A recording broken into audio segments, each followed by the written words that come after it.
Okay, welcome to our meeting every Tuesday. So thank you so much for joining. Even it's the I know this is the working time, working hours. Um, uh, I don't know whether you guys working, but I really appreciate the time to join us today. And today we're gonna underwrite a deal that currently on the market. And I think Sasha and Andy looking at that deal recently, and they will accept offer in a few days. So that'd be interesting to underwrite, see how a deal looks like, and it's a smaller size of the deal. So that's it, and then hopefully one of us gonna win on that deal, like get accepted and become the owner of that apartment complex. But first, thing first, let's go around a little bit and introduce ourselves. I'm gonna go with A first. Ama, are you here? Hi, yes. Yeah, would you be able to introduce yourself? Yes, absolutely.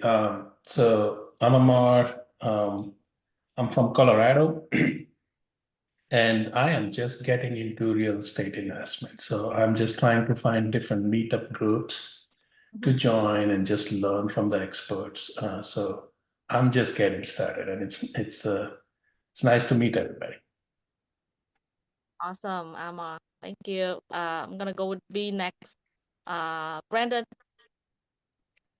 Hi there, everybody. My name is Brandon Rizzo.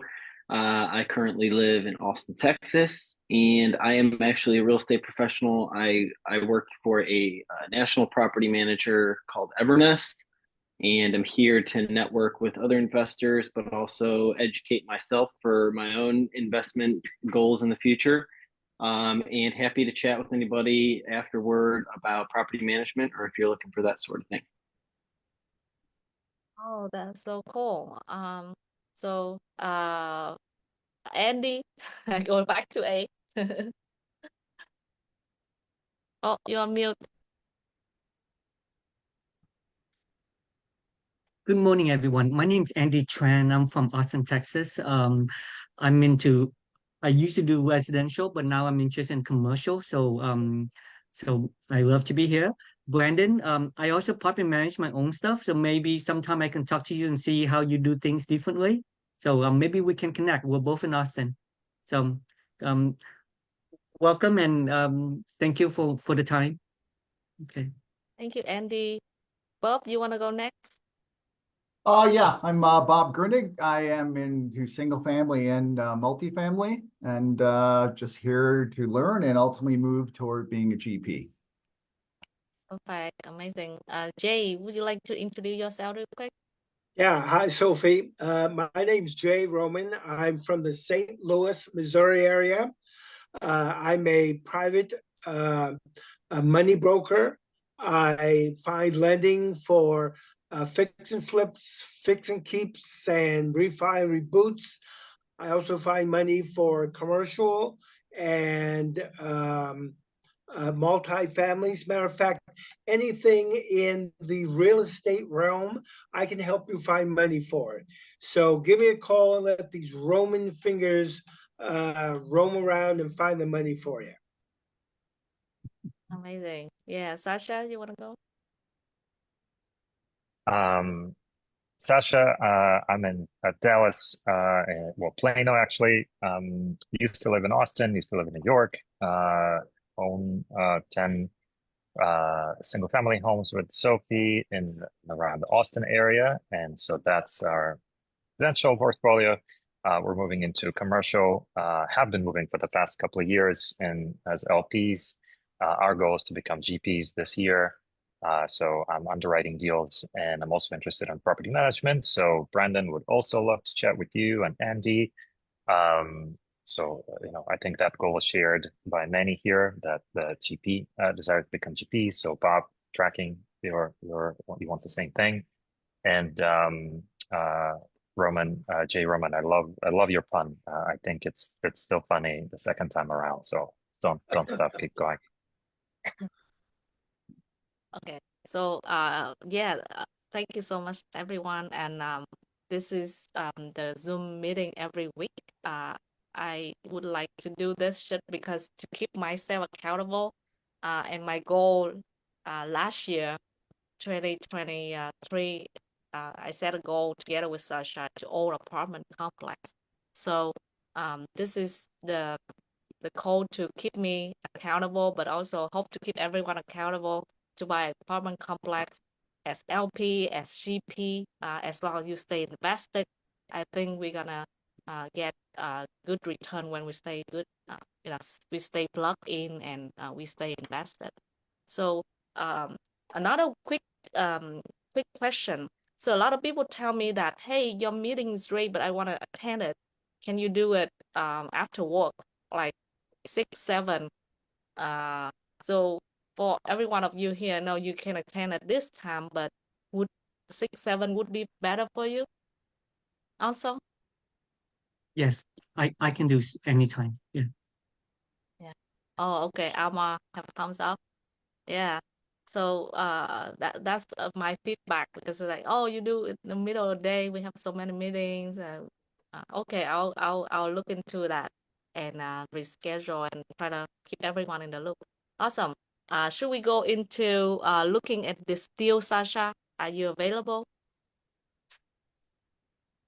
Yeah, let's do it. Happy to share this deal with you. I underwrote it yesterday, and but I'll take you through a couple of highlights here and show you the numbers. I'm going to share my screen quickly here. Okay, just sent a request to Sophie to share screen. Yeah. Okay, cool. All right, so the property we're talking about is called Agave Azul on Boulder. So it's in Dallas. It's actually south west of Dallas. So let's take a look. There's some pictures here. Let's skip to the executive summary. So it's a classic 1965 vintage 66 units property. They're asking for 6 million. That translates to 90,000, almost 91,000 per unit. They have the current cap, the pro forma cap, NOI, and then a bunch of other numbers. So where is it? It's located right here. This is a developing and gentrifying part of Dallas. Bishop Art District is somewhere here. So that's all the cool spots in Dallas. But it is it's in a gentrifying neighborhood. They talk about a median income of 51,000, which is not a ton, but I don't know if it's within 1 mile or 3 miles or 5 miles. But it's on the lower side. But of course we know that it's all relative. So a bit of an overview of the deal here. It's 2 and 3 bedroom floor plans. So 80% 2 and 3 bedroom floor plans. They're not small. So 950 is actually not bad. Walking distance to middle and high schools. I looked at the kind of the Zillow, the rankings of those educational institutions. They're on the lower side, but not terrible. They're in the 4s and 5s. So kind of middle of the ballpark there. A couple of case studies of competitives here. I'm going to skip. As you can see, this is a current photo. It's in a pretty decent shape, pretty well maintained. The other thing to note here is that they underwent pretty intensive capex expenditure of about 26,000 per unit. So they've upgraded 30 of the 66 units. They put in HVACs and redid the floors, the bathrooms, the kitchens, and what the remains is 36 units that are in classic state. There's a bit of a more breakdown here. RUBS individually metered all of the utilities, which is great.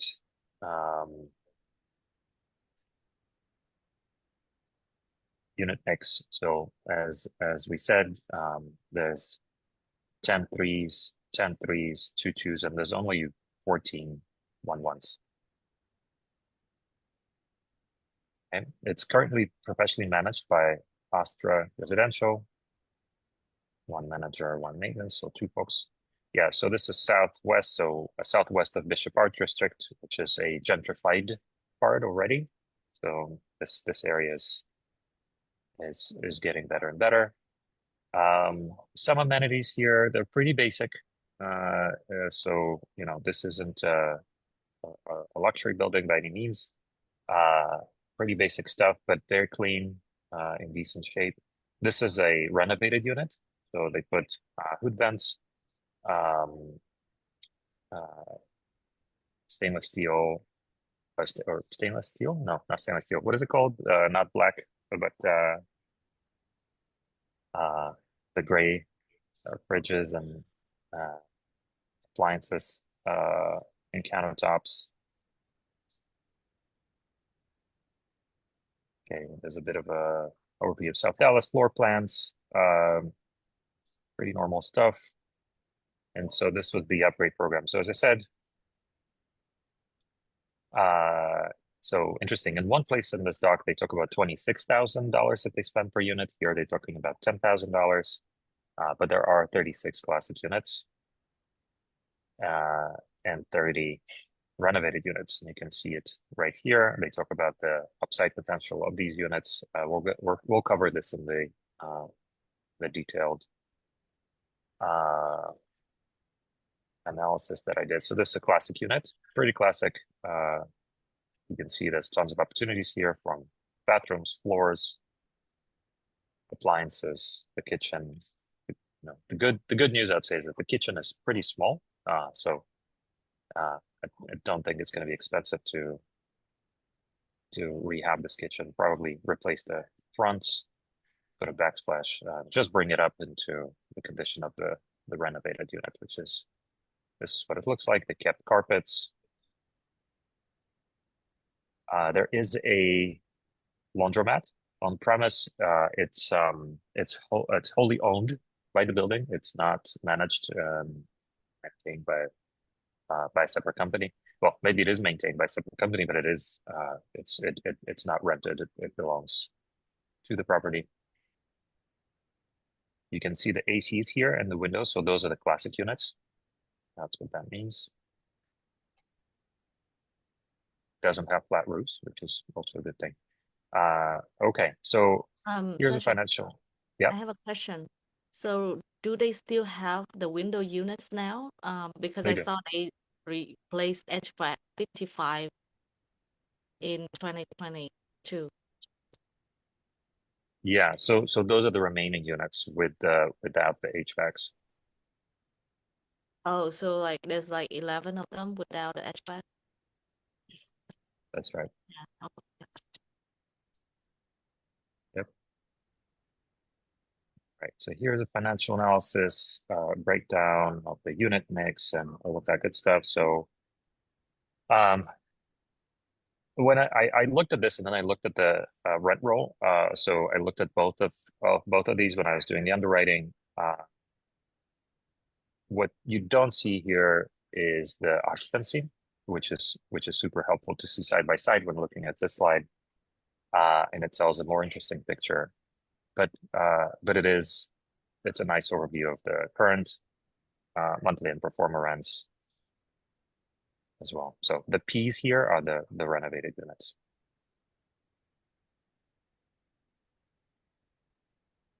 Okay. I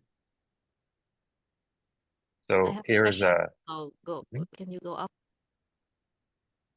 So the P or not P, they ran out um a little bit different. So like they both townhouse Yeah. and So these are the renovated. renovated, and these are Yeah, the classic.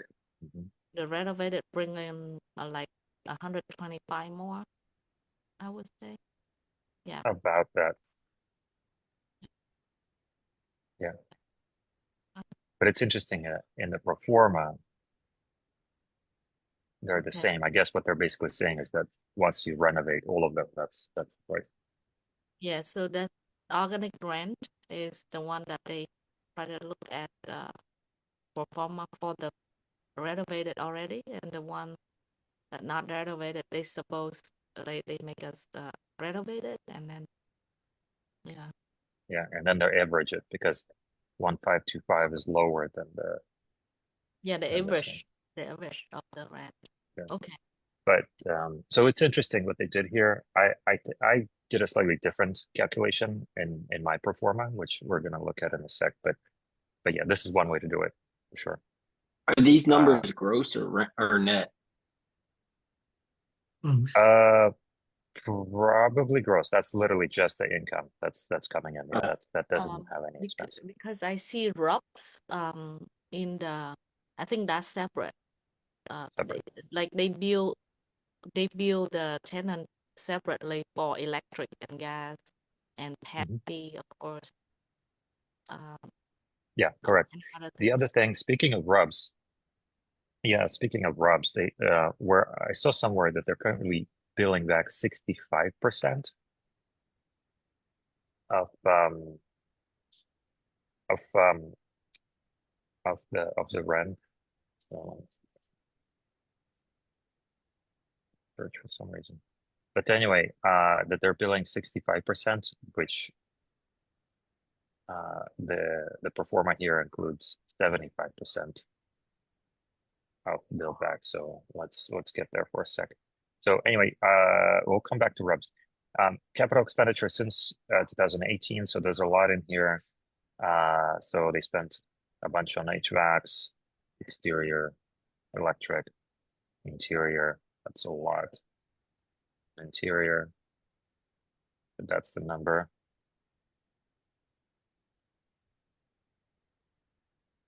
Income and expense. I'm gonna come back to this when we look at the analysis. But here are the underwriting notes. This is kind of what I was looking for here. So for RUBS, the bill back is assumed at 75% ratio, currently 65. I think what that means is that they're billing back 65% of all the utilities, Yeah. which I don't totally understand why it's only 65. Is that because the rest is for the building? Is that Yeah. maybe due to the vacancies? Mm-hmm. Could be vacancy and also common and laundry. Common laundry. Okay. So yeah, so what they're proposing is raising it up to 75. Now, I don't know if that's something that the owner can just decide to do, or just do we not need permission or go through some hoops to get to this higher number. Sasha, can you go back one or two pages?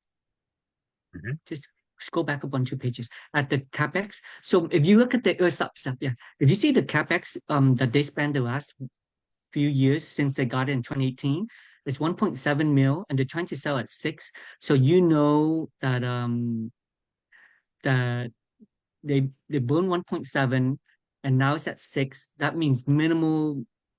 They last bought it at 4 or 3. So do we know what the last purchasing price is? Because it shows how much room we got for negotiation on this.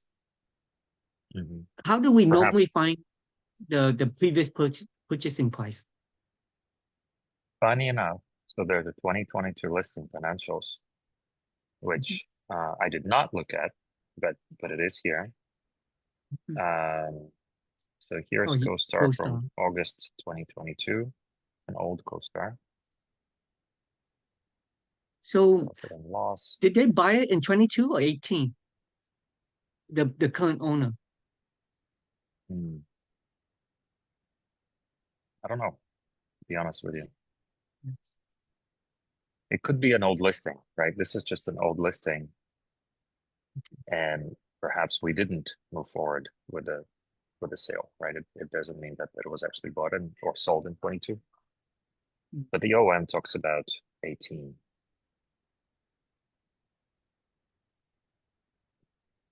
Back here. Yeah. But the current assumption is 6, right? So they're asking for 6. It's currently valued at 6.2 for tax purposes.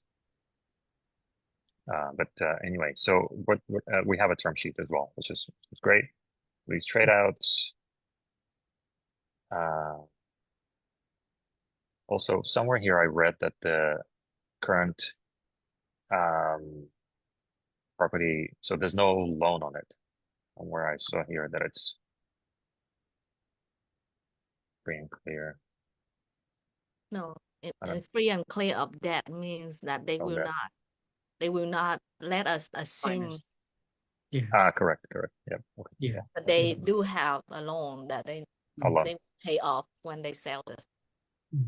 Gotcha. So Okay. yeah, does it help us to know what the last purchasing price is? So it kind of gives us to see what the margin for us to negotiate on.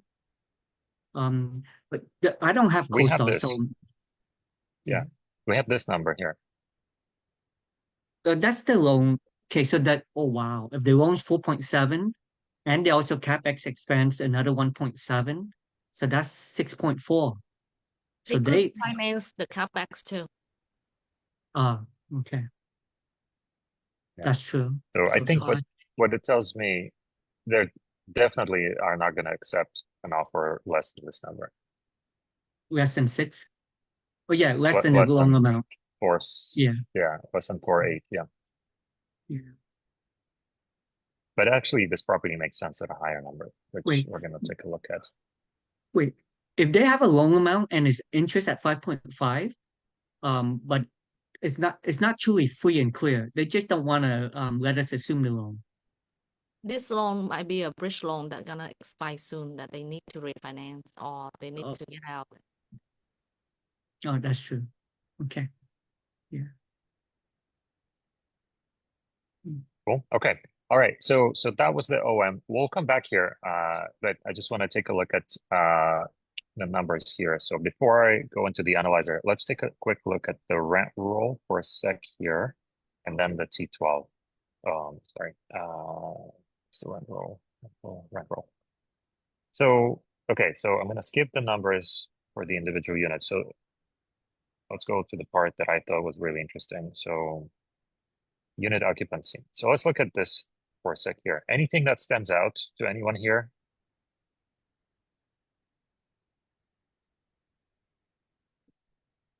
These are the things that stood out to me, Mhm.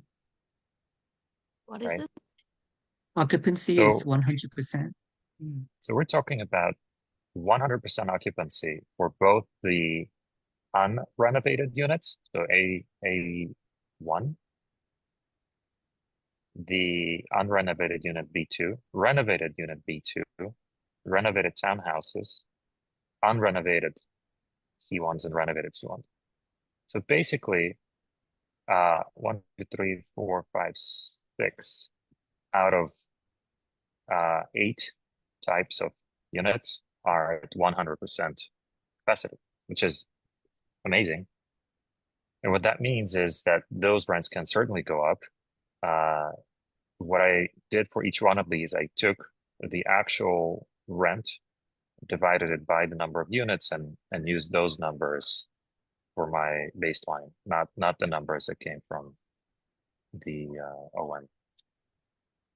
So we're going to take a look at that in a second. But so I raised these numbers higher. These rents, I put my perform at 10% increase for all the ones that are 100% occupied. And the ones that are not, I raised that 5% in my performer. So that's one thing. Another interesting thing is if we look at the T12,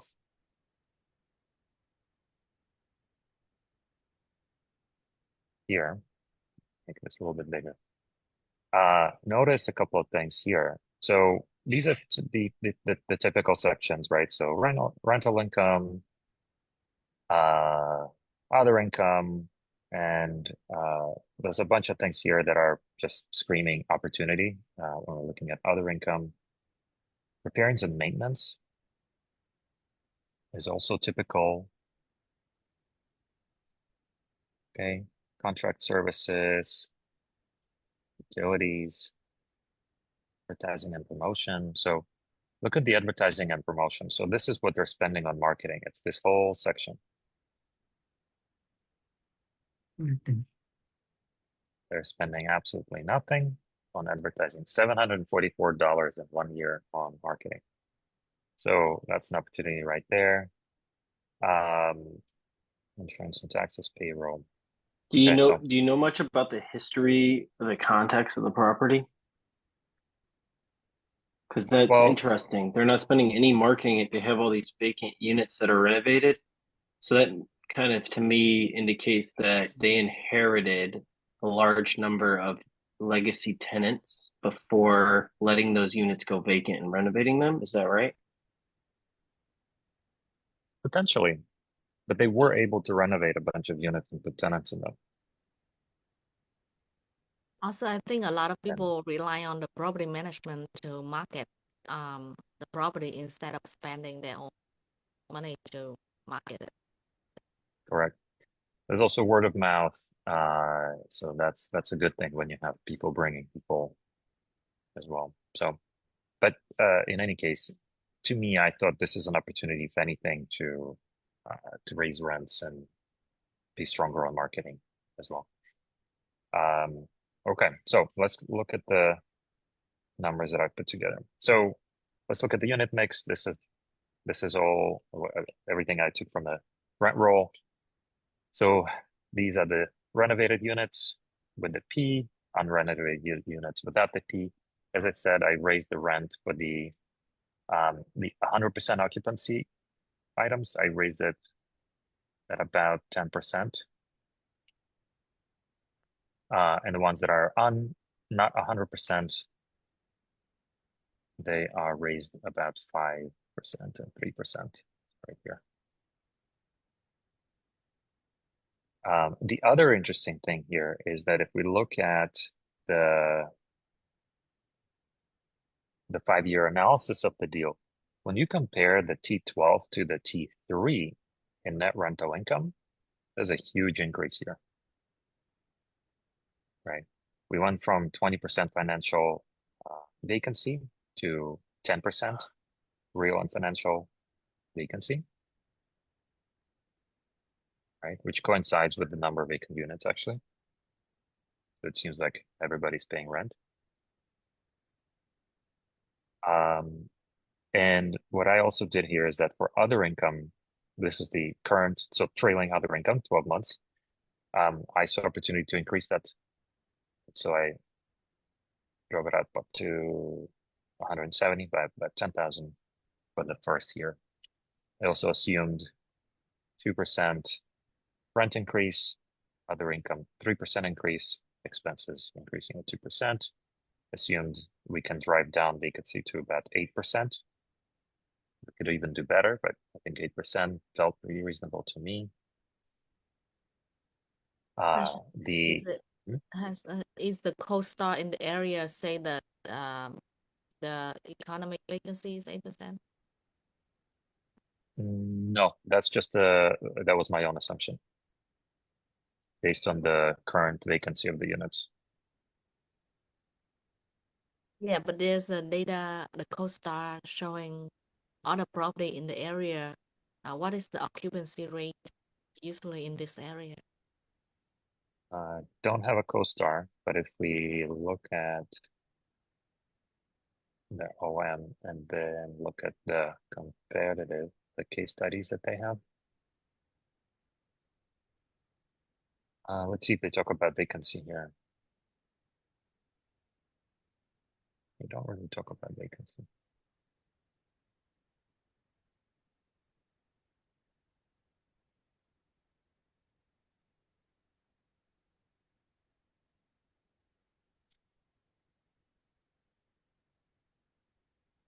Look at them here. Is there anything on vacancy in the financial analysis? Let's look at their performer, what they took for vacancy.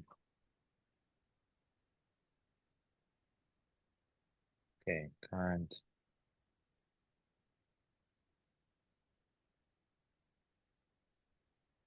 Also for other income, if you think that can increase like a little bit, like 10K a year, then what kind of um other income that you think potentially can increase? Is it the rob income or is it the Yeah.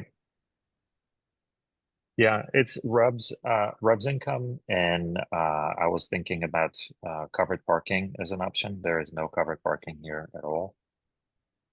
And then increasing some of the fees that they're already paying and adding new fees. So let's look at the other income that they have here. So application fees are pretty low right now, like $50 or even less, maybe even less, even less.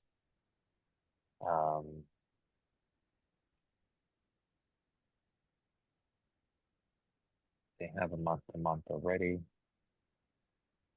So that's good, right? So people are paying month to month or used to pay month to month. That's 0 now.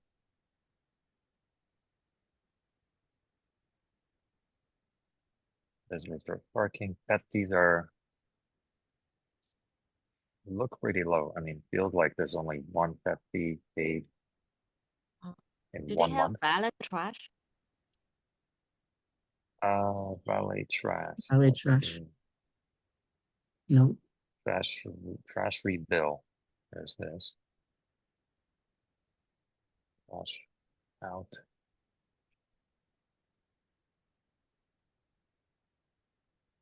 So that rent is low. So $50, I think, or 25. I don't know. Just $75. Yeah. Maybe they raised it to 75. But it's weird that only one tenant paying rent out of 66 units. There's only one pet. That's very unreasonable.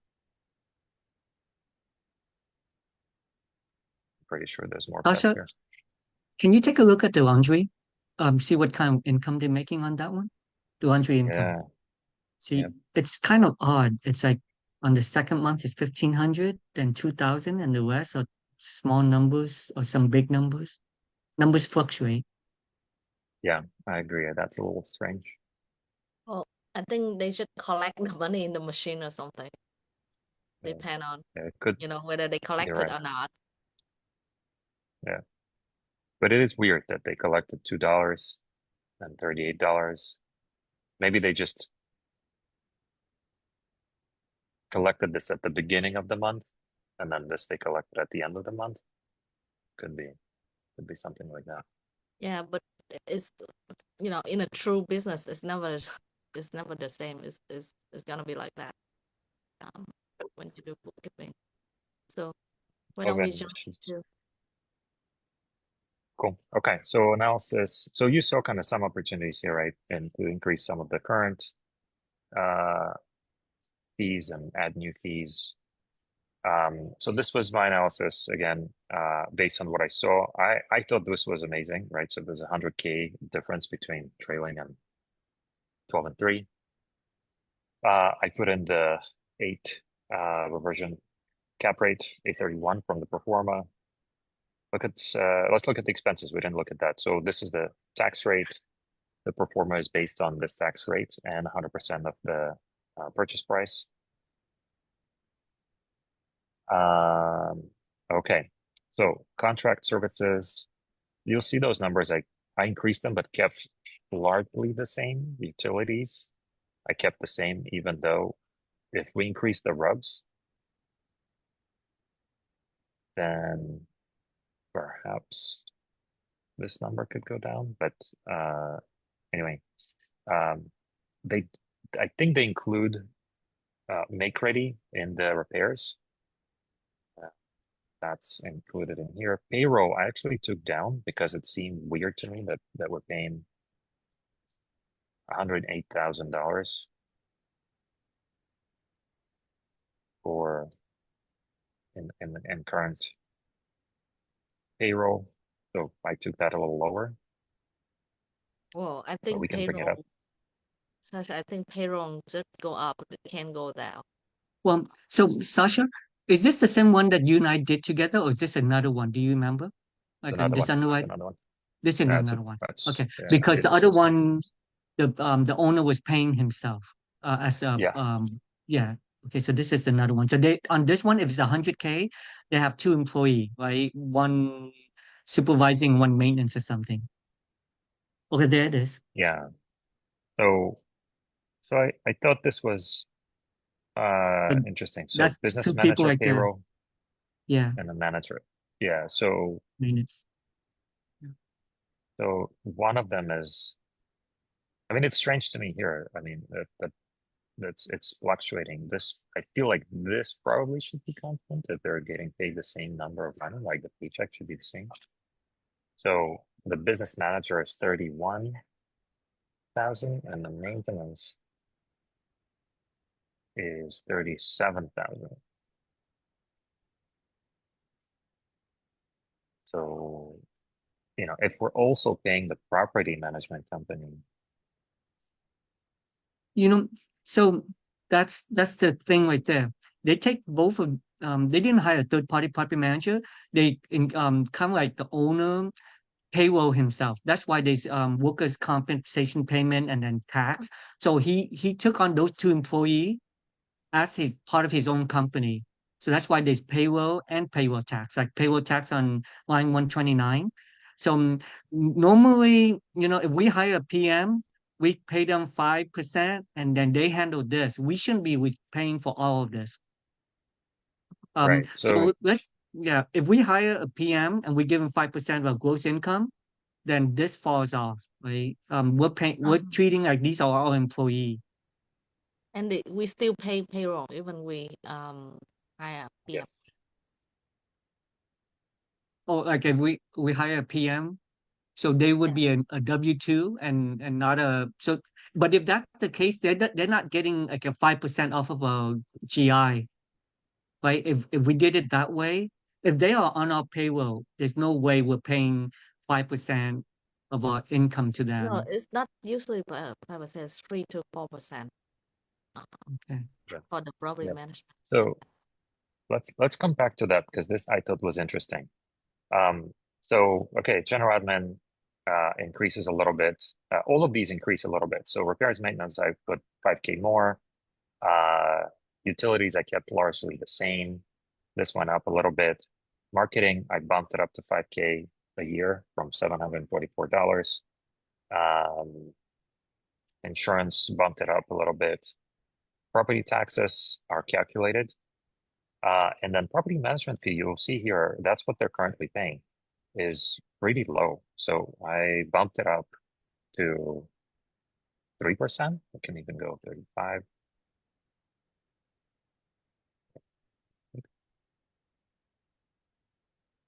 Okay, so it's at 3%. And so that's why this felt really low to me. So they're paying very low property management fee, and it is professionally managed, this property. So I increased it by a third. So that number here did make a lot of sense to me. So it's this payroll. It's like 107K. Because I they brought it down. include the payroll tax. Yeah. Okay.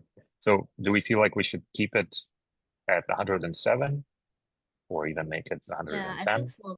I think so because like you have to pay tax to pay people on payroll, and that's what Yeah. they included here. And there's two people to be paid. But I'm curious about this business manager that gets paid 30K a year. That's the Is it leasing agent. so the leasing agent is in there part-time? Is that what we're saying?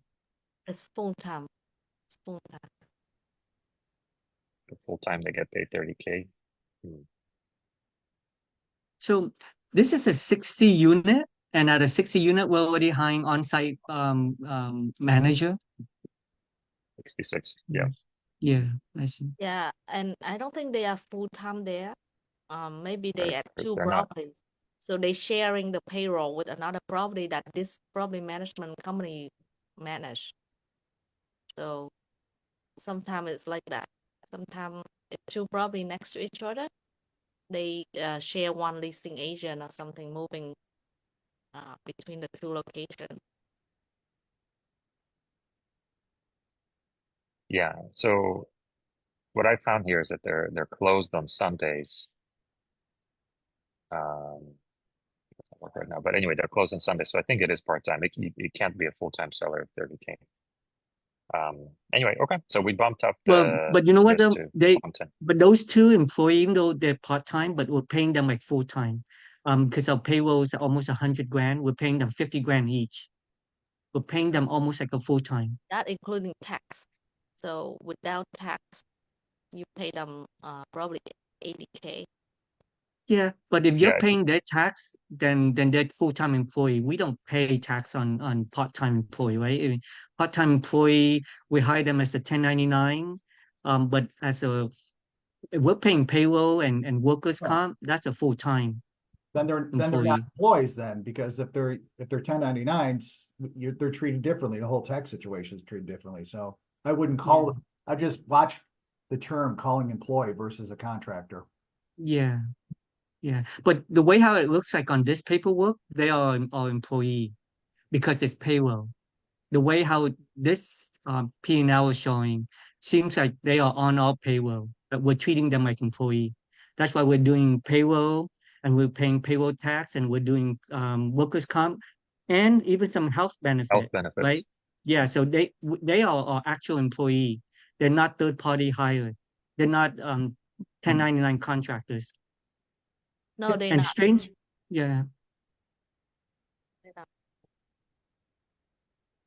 Yeah. Okay, yeah. Mm, Anyway, I thought there was something strange about all of this, so I lowered it to 80K. Because either we can make them 1099s if they are part-time, or uh, at least have one of them part-time, like the Usually, maintenance person.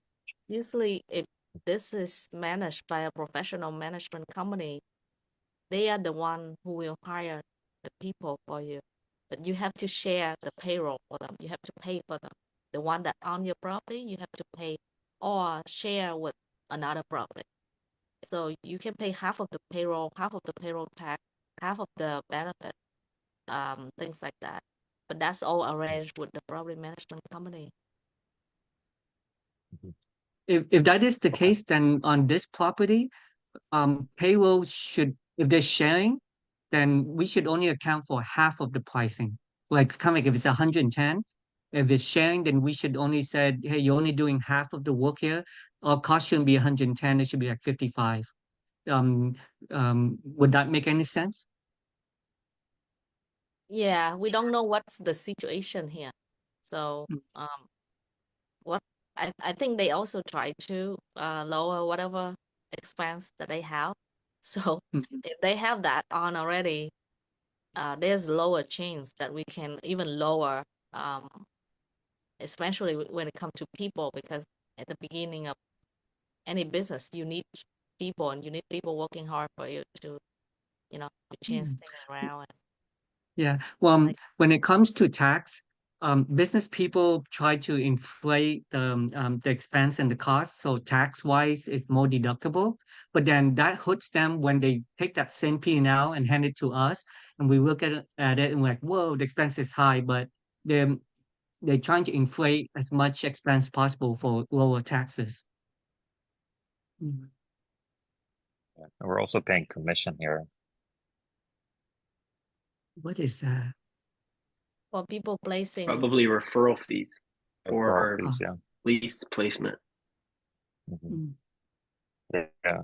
This is also what I find strange in this is that it fluctuates so much, right?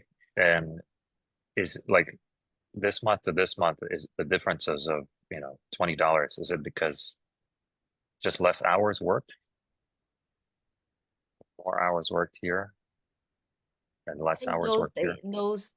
they would get these numbers from the property management company, and Okay. All right. Well, they could be changing people, could be anything, could be more construction They might management. not they might not be salaried employees. They might be hourly employees that clock in and clock out. That could account for some of the Exactly. deviation, like overtime. yeah, But then I don't know why Because we're I would paying workers' comp. assume I would assume the maintenance guy for this place is definitely going to be an hourly because they're trying to bill his hours, I would imagine. And so you're probably paying for an hourly maintenance tech who works, overtime from month to month. Mhm. Yeah, why don't we should get into the overall and loan and Cool. everything. These Okay. All right. So we bumped it up to 110, I think is what we're saying. So it's basically staying the same, goes up a bit. Okay. And we increased the property management fee. So we went from 560 to 595. Cool. That's going to affect our number. But this is where we are with that bump. We're down to 80% here. We were at 100. Let's look at the financing. So we got a term sheet here. Right here.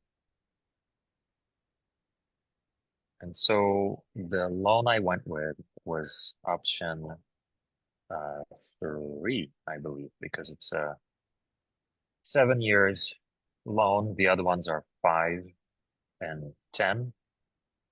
This is the other 7. These two look very similar to me, except this one has a 565. This is 575. Slightly different DSCRs. Otherwise, they're very much the same. So this one has a max 80. Where was it? 80%. Yep. And it goes up to 4571. The one I went with.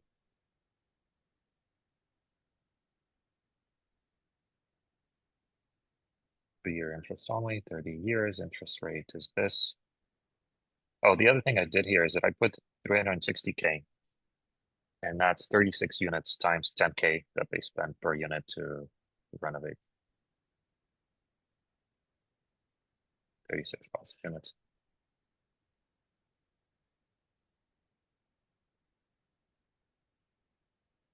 That's where we are. So that gives us this number here. It's the 80-20 split. We're looking at numbers right here.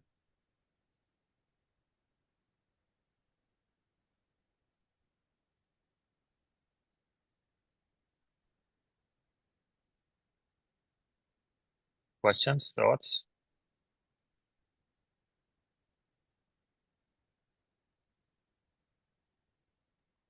what's the total amount that you have to raise and like can you So just stop at one page like the first page?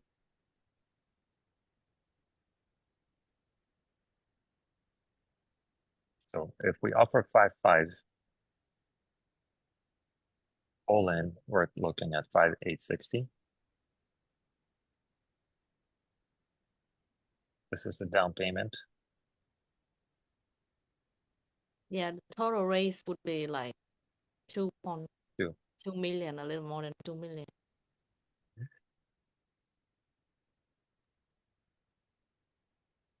Can you go up a little bit? So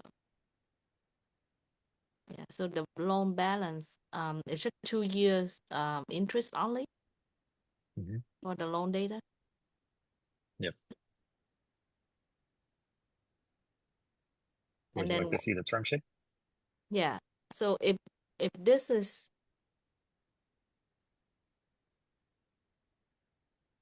there anything 3 years interest only or everything is just There 2 is. years? Yeah, there 2 is. years, yeah, on the way. This is 3 years, but 10 years fixed.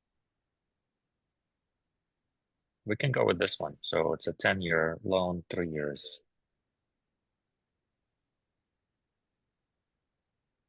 554 is the rate. We can play with this. Well, Oh, it's fine. Now I'm just asking, so it's okay, whatever you use right there. It can be fluctuate, but the 3 years interest only gonna give you better cash flow for the first 3 years. because Oh, let's then try you it. don't start to pay principal. Yeah. And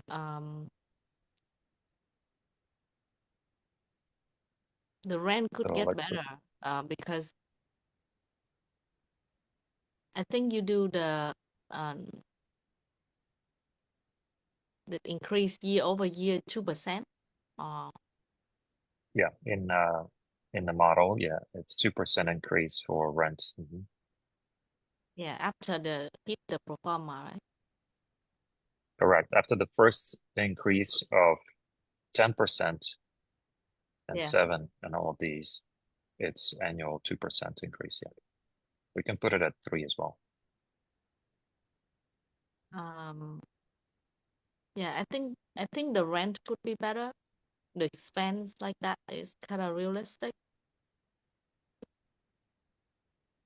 So bump it to 3.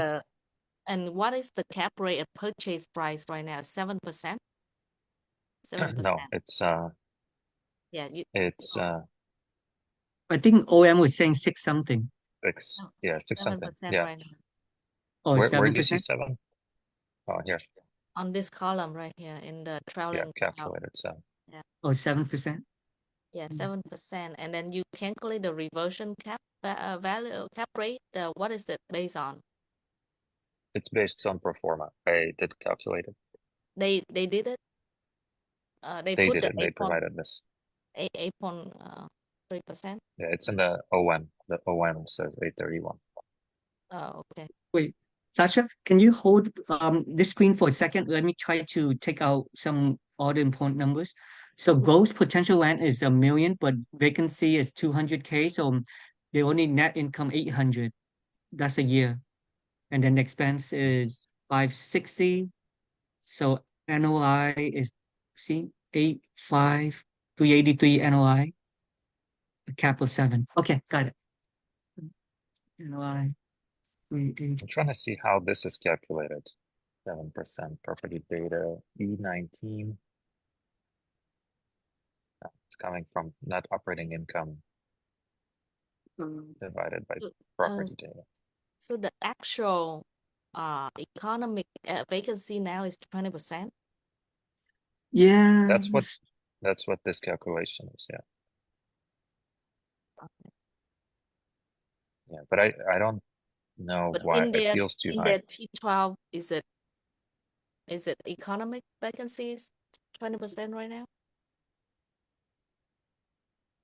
I didn't see economic loss like bad debts. So I Yeah. they were I mean the majority was 100% occupied. So I'm not sure, and I don't see bad Whether debt being high. should economic vacancy means that they're not paying or Um they're Not not paying rent, paying market price. right? yeah. So they spent a bunch of money on legal fees up until 3 years ago. So that's one indicator. I didn't see law. Where's vacancy loss? So there is vacancy loss. So that vacancy loss is right here. That's vacancy. It's not economic vacancy. But I think economic vacancy includes vacancy, no? Economic vacancy means people don't pay or they pay not market rent. There's I can't remember the term, but there's actually two things. Sophie is right. There's two things. One, if you're looking at market and then what your property is charging, um, that is a loss. And then there's bad debt where you're not collecting, they're not paying rent. So there's actually a second one.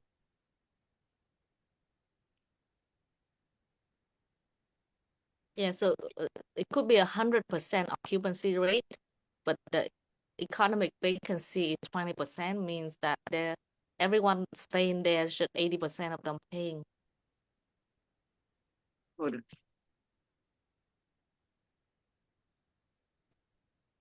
which means that you go in, you have to evict these people or do something to bring it to a normal. So you, Sophie, are you saying that that cell less economic vacancy is actually the delinquency rate is what we'd refer to it, right? Like the Yeah. delinquent, the amount of delinquent rent per the total.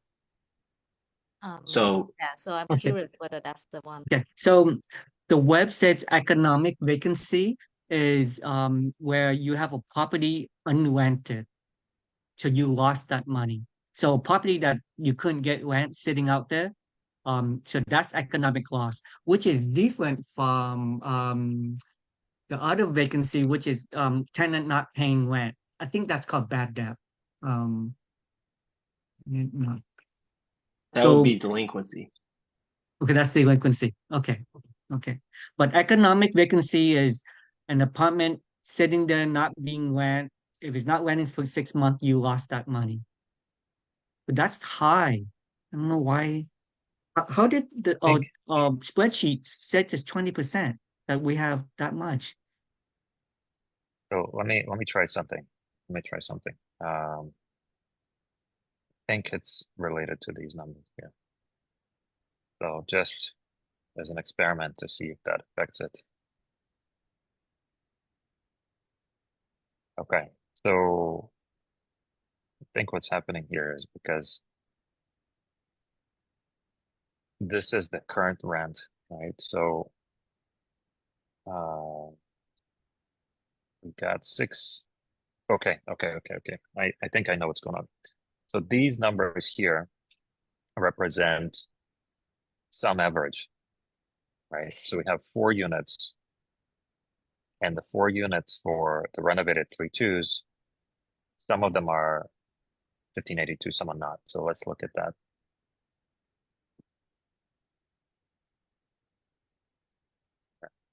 So this is the number I went with.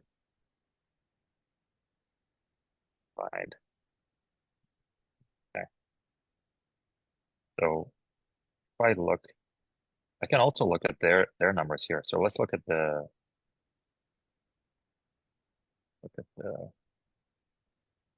sorry, where's that? Yeah.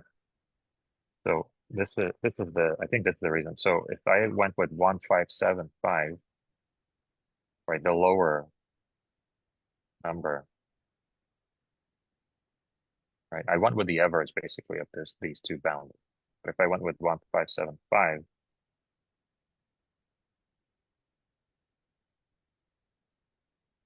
this number is gonna start going down.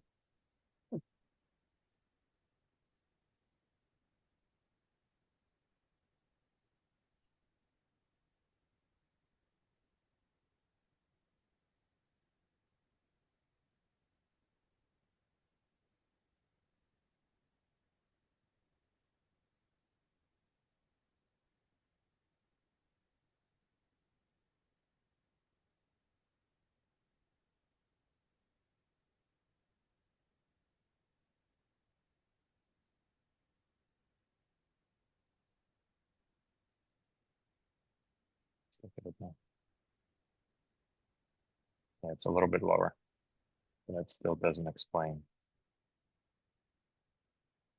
Yeah, it's compared to the potential, right? Like the full potential of the property. Yeah. Guys, so I Google it. The potential that Sophie just talked about, it's called loss to lease. Basically, your lease is less than the market. So loss to lease is the term that means you're paying less than the market. I mean, your lease is way below market or way above. So gain a loss to lease. That's that's what Sophie was talking about. And then economic is you're not leasing, it's unoccupied. And then I think there's another one called physical vacancy where you're not collecting debt or delinquency. So there's three types. if you go to their P&L, they actually had a line item for loss to lease that was separated out from something else. Yeah, usually they have that. There. I Yeah. gotta yeah. go, guys. Bye-bye.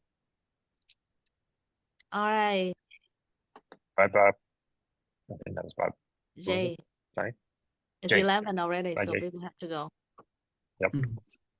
All right, cool. So let's wrap things up here. So this is we can dive into this offline as well, but this is kind of where we are.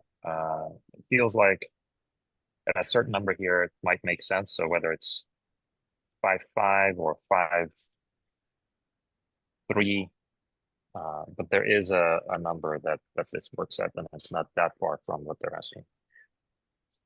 Mhm. Yeah. So are you gonna call the broker to talk to Yes. them? So yeah, I would love to go drive by today, and then before I do that, go to the brokers. Mhm. Okay. Anyone have any question, guys? Anyone want to buy this deal? I do, but I still have more questions about some of the metric numbers. Like I still want to know what cash and cash we're getting, what our NI increase potentially could be. Um, I wrote some of the numbers down, but I probably want to talk with Sasha more. Amazing. Yeah. As long as we're working on deals, that's great. Yeah, I feel good about this one. It feels like this one we can get somewhere with this one. Yeah. Plus, like, come up with 2 million is not that difficult. Not too difficult. Like, I don't know, 6 million. You know. Yeah, it feels like a really good first deal, and it's in Dallas, and yeah, so Yeah. I think it has Ian. potential. Ian, long time. I saw you. Yeah, Sophie, a long time. I'm back on the trail now, and good presentation, Sasha. And Thanks, Ian. really great to get back into the you know, it's I took a hiatus there, so I'm back on. So Oh, that's awesome. Yeah. Uh, and yeah, thank you for joining, guys. I think Brandon, Andy, and Sasha, you guys should talk more about property management. And Alma, thank you for joining. You're in the right place to start. And hopefully, we see you next week. And I got a yeah, question. any Yeah, question, any news? I got a question for you, Sophie. I remember going back a couple of months ago, you did put something out, and I thought I was dreaming or I didn't remember, but it's something that has to do with a charity contribution that your mentor Yeah, gave the suggestion that you should contribute at least a percentage of your income. 20%. Was it 20%? Yeah, 20% of whatever you make. Yeah. And you recommended a book that he recommended to you. Do you remember what that book is? If you could put it in the chat, I would really appreciate it because it's been on my mind. Mm, I read that, but I didn't take that information down. And I was telling my wife that our success is not only due to us getting into good deals and finding the good deals, but also, what are we here to do? Are we here just to find deals to, make money to feed our face or feed ourselves, or are we here to service our greater community? And I remember that 20% or 30% your mentor told you. And that's why he was so successful, because that's one of his tenets. The pillars that he stood on is to make sure he contribute back to his community. right. So, I recommend a lot of books, different books in my newsletter. So I don't remember which one. It's funny. Uh, but yeah, but my mentor, his name is Paul Hutchinson, and he will be at an event this September in Houston. If you guys interested in it, it's called Capital Raising Summit. It's organized by a guy called Tim Mai. He's also very active in the apartment investing community, especially on the capital raising side. Yeah. And they put this event together on September 19th to September 21st in Houston, and it's gonna have Pace Moby and Paul Hutchinson there. Paul Hutchinson is the guy that um his firm is now have $48 billion of asset under management on commercial real estate, and he started also in I think he started also in New York with $1 million of his own and a partner who can run operation really well.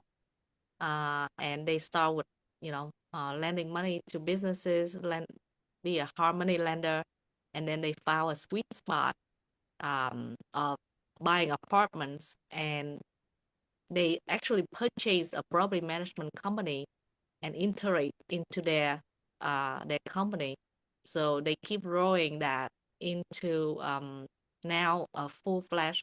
They do office and industrial and strip mall, other commercial real estate, and they just raising money starting from individual investor like us now to bank, smaller bank, bigger bank, city bank, institutional money, and that's how they rule the whole asset under management to $48 billion now.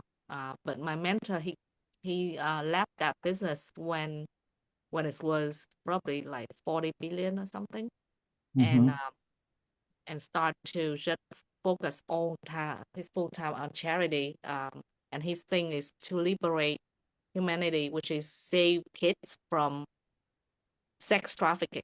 So that's his focus, and he has a retreat that I have a pleasure to join in May, and he's gonna have another retreat which I'm gonna bring Sasha to in October. Just real estate investor, Tim Mai and other people in his community, other fund manager are gonna be there too. But they have a retreat like that every 2 months, I think, because they want to elevate um spirituality of leaders, business owners, so they can, you know, empower themselves to live well, love themselves, make money, live well, but also give back to other people. So, um, like meeting him at in Houston, I met Paul Hitchinson last year in Houston from the same event, and I think that changed my life a lot. Like meeting people who change your life, right? So who knows? So I strongly encourage you guys to go to more events and meet more people and Yeah. give, yeah. Um, Thank you for so that. I I'll text you separately, Ian, for the different books depending on what you're looking for. But this is my number and this is my email. So and Brendan, would love to stay in touch and talk more about property management with you. Yeah, absolutely. I can hang for a few minutes if you guys wanted to chat a little bit more, but Yeah. Yeah, all thank you. right. Really appreciate it. Yeah, It's thank you. it's a process, and a lot of times when you're not used to, because I just retired and start this big dream of mine, and it's scary. And I had to take a step back and reassess, and then say to myself, well, what do I truly want? And where do I go with this?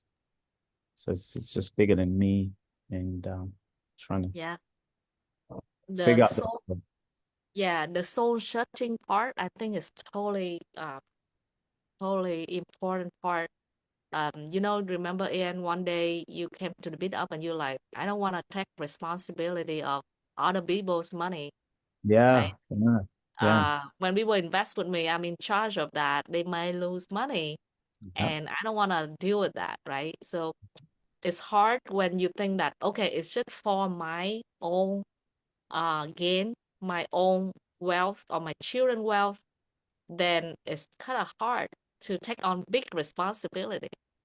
yeah, But if you yeah, go this bigger, right? If you like, okay, make all this money for what? I'm gonna give back. I'm gonna, benefit the children. I'm gonna, feed people who starve. And that is your mission. Your mission is big enough for you to take on big and uncomfortable challenge and uncomfortable, responsibility and mission. So No, I thank you. I thank you for, putting that message out there, although I didn't see the message at the time until after. When you talk about your mentor and I start, thinking about myself and why do I want to do this? I said, I just want to invest in multifamily of, X amount units. But after you do that, then what? Why? What's your why? Yeah. What's I your mean, why? I struggled with it. I just struggled. And then I just shut down. I just said, you know what? It's not just worth it just for me. Why am I doing this? So I'm slowly getting to that place, and that book that you put out there, I said, let me talk to Sophie and see, how can I dig myself out of this dumb drum, because it's not about me. It's about more than me. Is what am I giving back to my community? Yeah. So it's hard when we just focus on ourselves, me. Then Yes.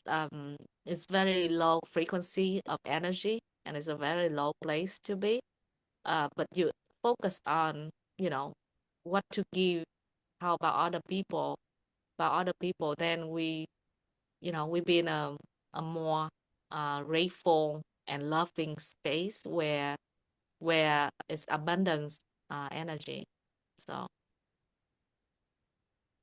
Yeah, we all have our own whys, right? So we have missions that are relative in size, right? So my mission might seem small to someone else or big to someone else, but uh, there's no, I think size doesn't really matter here, right? It's what speaks to you, right? So some people care about one cause or another. Right? So, for me right now, where I am in life, I've reached sort of the level of what I'm happy with years ago, right? Uh, But right now for me is what can I do for my son? What can I do for my family? Is that's what's driving me, right? I think when I reach that milestone, then I'm gonna think even bigger, right? What can I do for a cause? Uh, but yeah, or it's more like an 80-20 right now, right? My core focus, the 80% is my son and my family, the 20% of other causes. But at some other level that I'm gonna reach, it might flip where you know I'm gonna feel like I've done enough of a job and done well for my family, and now I can support even more other causes. So maybe it's one way to say that it's not a binary thing, right? You can support a number of things. You can have a number of whys that are concurrent. Yeah. Brandon, what your why? Yeah, I'm a I kind of started as a music artist. I'm a music artist. That's kind of like my first thing, and did that for a long time. And when I got out of college, I just worked day job, worked at Apple, and then at some point it kind of pivoted and got more kind of leaned into my operations and management experience, and led me to WeWork. And I actually worked at WeWork for about 5 years, as a multi-site, GM portfolio manager. And about a year and a half ago, I moved to residential property managers, SFR and MFR, primarily. And it's been a wild ride, but I think my why, I do, like, from a me standpoint, from like an individual standpoint, do want to get to my own kind of like investment portfolio at some point in the future. But right now I am helping others, whether it's property management or advising on that side of the business, and helping others kind of achieve their goals and learn in the process. And hope to someday be able to be as fortunate as Sasha or Sophie here and give back in some way, shape, or form with meetups and stuff. But yeah, I think kind of very, very similarly overlap with you guys on wanting to help other people, raise other people up, but have my own kind of stuff in mind as well. So Hey, Brendan, is your information in the chat, like your email? Yeah, I put it up in the top. I don't know if you might have joined after. I can repost it. Hang on. Yeah, if you could, because that's one of the things my wife is trying to do, is to set up a management company, and I don't know, I'm scared, just so scared. She is a type like Sophie. When I met Sophie, it was like, wow. Um, this lady is just, she started New York here too. So it was just like, wow. My wife is just, she's fearless. And I'm the one that's holding her back. Like I feel sometimes that I am the one that is telling her, no, no, no, no, let's not do this. Let's not take this on. And she is like, come on, let's jump in. It's per perfection is the enemy of success. So I really, I'll give you a call, Brendan, yeah, about the property manager stuff. Okay, yeah, sounds good. Awesome, Ian, we should. Andy. Yeah, I was Andy, you gonna say, Ian, busy? we should chat. Yeah, because I know exactly how you feel, right? I mean, I'm more cautious, and Sophie's ready to jump in with both feet and hands in, and I also sometimes feel like I don't get on board fast enough. So. Yeah, and I feel I'm just like everything we touch, when you look back in hindsight, you say to yourself, the worst case scenario never happens, right? And even if you hit a bump in the road, you learn from it and you move forward. And I mean, she's not here right now, and I'm talking like this. It's like she doesn't know that I feel like this. Like, hey, uh, and she can go to anybody, talk to them, and make friends with anyone. She just homeless person on the street. She's stopping, giving them money, giving them advice. Meanwhile, I'm the one who's like, in my little cocoon here. A interesting story. We went to Whole Food to just pick up some lunch, right? And we're at the hot food bar, and this is how the revelation hits me. I'm at the getting some clam chowder. This other lady's getting some soup. I don't know, minestrone or something like that. And I got my soup. And this lady's coming towards me. We're trying to navigate, and her soup spilled. It kind of like spilled on her hand. And I'm trying to get out of this lady's way. My wife saw what was happening. She ran, got a cup to help her to put her soup in the cup to help her. And I am trying to scoot out of the way. My wife is going straight towards her to help her. And that was like such a revelation in terms of the difference between me and her. Not that I was consciously doing it, it's just my nature. But her nature is to run towards the fire to help. And after we helped the lady, and the staff came and helped her, she wasn't burned or anything like that. The lady thanked her, and we went out, and she looked at me, and I'm sitting there quiet, and she said, "What's the matter with you?" I said, "Well, it's just your overall, the difference between you and I." And I saw it blatant just in that interaction. You ran to help her. I'm running the other way to get away from the soup being spilled on me. But and that's what I mean. It's just that I'm, I'm more cautious in terms of that way. But it's interesting. You Yeah, see the difference, and I'm retired now, and I used to have a safe corporate job, and now I'm being forced to kind of reinvent myself. And how do I do it? Do I yeah, want to go back to a 9 to 5? And the answer is no. I just don't want to. But there's a part of me that's behaving a certain way that doesn't want it to be nudged out of that environment into something new. And I thank God to meeting Sophie, because she was just the way she was being was like kind of eye opener to me. All right, guys. So yeah. I could jump. Brendan, I'll give you a call probably later today or tomorrow. Yeah, I'm gonna be traveling tomorrow through Monday. Okay. So if I don't pick up, I'm probably just on my vacation. But leave me a message and your info and everything so I can give you a call back when I return if I miss you. Okay. Awesome. And Sasha, Sasha, you said Sasha. Oh, Yep. sorry, and you can go ahead, please. no. I just wanted to know if Sasha sent isn't, and I saw it. It's in there. Yeah. Thanks, Sasha. Yeah. Happy to chat always, Ian. I think we can chat.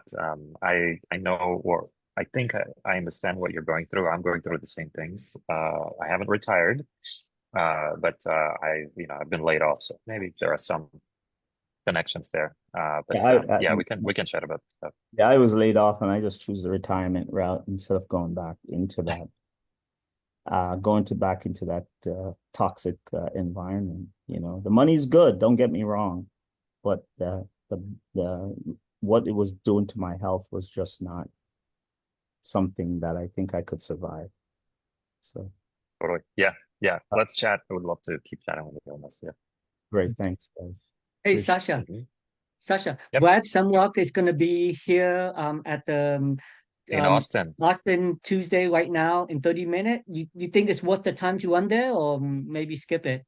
Is my time better going No, there, I or think staying home doing some other stuff? I think you should totally go there. It's in Casa Chapala with Ken. Yeah. It's Ken's meetup. Definitely go there. We can Okay. talk about this stuff at another moment. But yeah, I think you should catch Brian. Yeah, but He's there. to do what? I already saw him. I think I mean, I'm not I going to think make a it's a personal different setting. connection. I think you have a chance. It's a small environment. Ken's meetup is No, I've small. been It's there. got the setting. I've been there many times. So, but today just Vlad is showing up, and I wonder, um, would I better spend my 1 hour somewhere else, or right? I mean, I already have you and Sophie in the network. Yeah. Totally up to you. I would go just because Okay, it's an opportunity to even talk to him. Just pull him aside and say, "Hey, I know Sasha and Sophie. Like okay. whatever they are, who they are. Some of it is because of you. Can we talk for 5 minutes?" And I think you're gonna see the person for who he is, or just like have a personal connection with him. It's hard to do that in a big like event. He's in a different place too. No, but you know Like what? this time, Yeah, but it's being broadcast all over. A lot of people are showing up today. It's gonna be the room will be filled. I mean, I got yeah, random people telling me Vlad's coming, so you want to go? And I'm like, okay, right. So that up room to is you. gonna fill up today. Maybe I'll go. Yep. Okay. I'll talk to you guys. I have to run then. All right, thanks, guys. All right, man. Appreciate it. Okay. Bye-bye. Goodbye. Bye. Um, cool. Brandon, do you have a sec maybe to chat about property management? Because I'm curious about that as well, because I come from a software and tech and when I look at property management, I basically see opportunity to streamline and put SOPs and automate a bunch of things. Not all of it, of course, can be automated. It's human. There's a human in the loop. So, Yeah. but I'm curious if that's kind of what your experience is like. Yeah, so our company's kind of going through this kind of at the forefront of figuring that out. I think we're kind of in the property management wars, so to speak.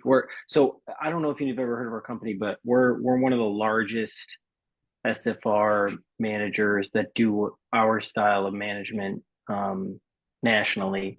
But our value add for owners is that we're a national brand, but we have local scale. So that's where we have people in the markets we operate in.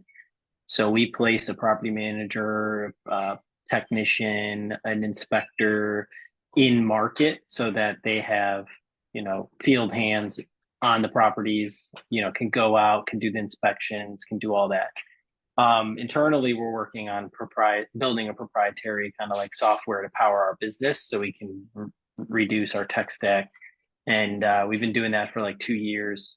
And it's going pretty well. It's pretty cool to be kind of a part of a company that's doing that.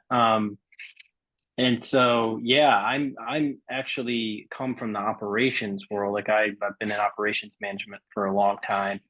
And when I came here, I was the director of ops for Texas for the last year and a half ish, and left that seat to go into our business development seat for Texas so that I could grow the business, grow the brand and relationships we have across the state because we do operate in all four major metros.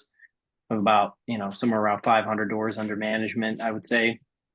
And so yeah, so it's just kind of, for me, it's like I'm here for two reasons, I would say: to help grow our business, find investors and new owners to help manage for, but also meet people like you and Sophie and other referral type partners, or networking that I can do to help them, send them business when I see opportunities that we have, like owner wants to sell their property and there's an agent that needs a client, and vice versa. So it's kind of like why I'm trying to get more involved in these meetups to extend my reach and my network. um but yeah, I kind of have a unique, I would say, like, even at my own company, I have a unique kind of perspective on the business, because I wasn't a property manager for 20 years going into this.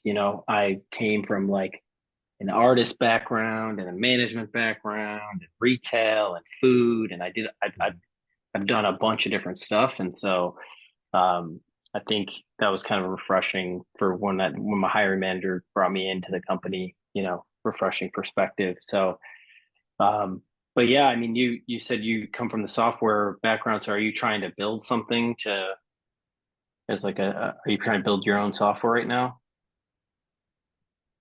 Yeah, that's one of the things I'm pursuing. So, because I'm connected to a number of property, like commercial property, multifamily property owners, and Mm-hmm.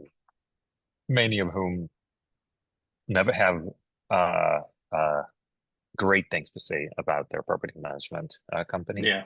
I know that there's a lot of churn in terms of property management companies that come in and out of these um, deals, and there's a ton of opportunity for kind of eliminating some slack and automating and reducing errors and reducing costs.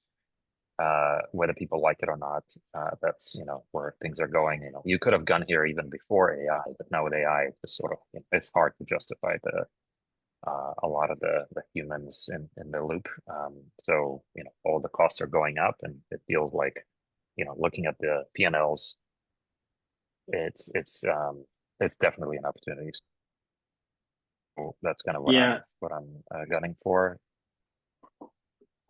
Yeah, I think that the CEO of our company is very aware of that fact of this AI kind of takeover and tech disruption of the real estate industry, for sure.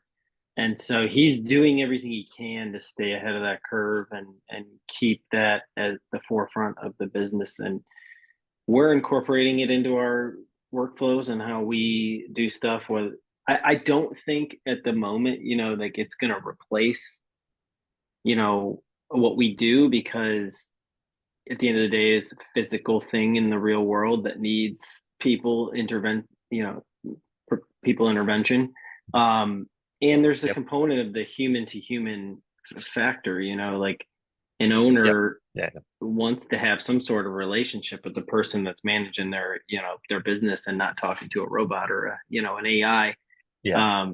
And so I think what we try to do is really place an emphasis on some of those pain points that owners raise, like whether it's communication, can't get a response from my property manager, and never pick up the phone, XYZ, all the cliches you hear. We've done, we do our best every day, like as a company, to talk about these things, and we set KPIs around them and incentivize our teams to, like, make sure that they're picking up the phones, at a certain rate and getting back to people in a certain time frame. And so we're pretty clued in on that that piece of the relationship, trust building between the owners that we work for and work with. Mm-hmm. That makes sense. Cool. Yeah, I mean, if you wanna pull me in, I have time pretty flexible now to maybe help out. So part of what I do is just fractional work. So I partner with tech companies to help them out with product strategy, product experience, and product design. So yeah, happy to chat with you and your boss, your CEO, if I can help as well. Cool. Yeah. You say you're in Dallas? Yeah, we're in Plano. Okay. And you and Sophie, are you guys partners, like this was an actual deal that you guys are working on together? Yep. Mhm. Yeah. How did you guys meet? Did you guys used to work together or just friends or? Well, we met in New York, moved in together, moved to Austin, had a kid, got married. Now we live in Plano. Moved a Oh, couple you of guys times in are the last okay. couple of years. I didn't put the connection together. You guys are actually like a couple. Yep. Oh, awesome. Yep.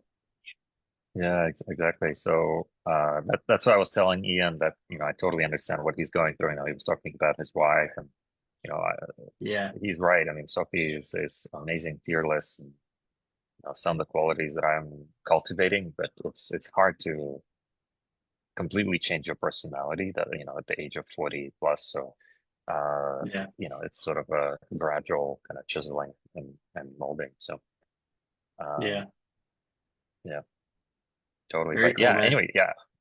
Happy to chat more, and yeah, for sure. If you want to connect me and bring me in, be happy to help. If we just do an audit of some some opportunities that I've seen.